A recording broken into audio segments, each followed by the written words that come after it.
Regional transport authority Hyderabad अदालती हुकुम बावजूद मुसाफ़िर गाॾियुनि जे अॾनि खे शहर खां ॿाहिरि मुंतक़िल करण लाइ लाचारी ज़ाहिर करे छॾी आहे। रिपोर्ट करे रहियो आहे इरफान बुखियो। सिंध हाई कोर्ट जे सख़्त हुकुमनि बावजूद हैदराबाद में बस ऐं वैन अॾनि खे शहर खां ॿाहिरि मुंतक़िल न कयो वियो आहे।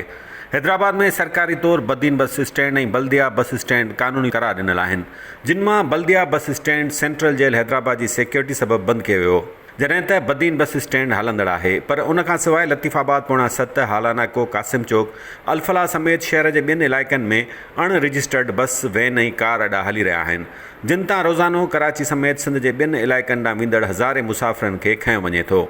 ज़रीन मूजिबि अदालत जे मना बावजूद रीजनल ट्रांसपोर्ट अथॉरिटी हैदराबाद तोड़े ज़िले पुलिस जी मुबैना सरपरस्ती हेठि इहे अॾा हली रहिया आहिनि।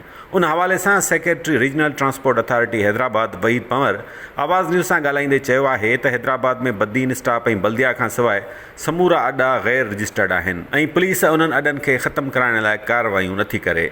ये बिल्कुल इलीगल है। पोणा 7 है या कासिम चौक है या ॿिया जेके भी रोड साइड ऑपरेशन आहिनि सभु इलीगल अॾा आहिनि। उन्हनि खे का भी रिलेवेंट अथॉरिटीज़ जेका आहे परमिशन कोन्हे का। RTA बिल्कुलु करे थी ऐं उहा वाइडली रिपोर्टेड आहे मीडिया ते टाइम टू टाइम। पर जीअं त RTA खे पंहिंजी फोर्स कोन्हे का त उहो 24 आवर हिननि खे इंश्योर कराए सघे।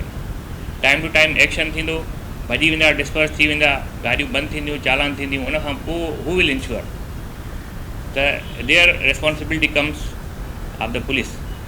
पुलिस जो कमु आहे उन्हनि जे हद में कोई बि इलीगल एक्ट थिए थो ऐं जेका अनऑथराइज़ शइ हले थी उनखे कंट्रोल कनि, रोकनि। हैदराबाद में ज़रूरत आहे असां हिन में जेको आहे सो हाई कोर्ट में बि इहा शइ मिली हुई त जेको आहे सो असांखे अॾो हुजणु खपे, उनजे लाइ प्रोपोज़ल को तरीक़ेकार।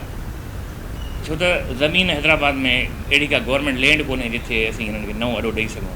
यादि रहे त सिंध हाई कोर्ट तरफ़ां हैदराबाद शहर में क़ाइमु थियल मुसाफ़िर गाॾियुनि जे अॾनि खे शहर खां ॿाहिरि मुंतक़िल करण जो हुकुम ॾिनो वियो हो, जंहिं ते अञा ताईं अमल नाहे थी सघियो।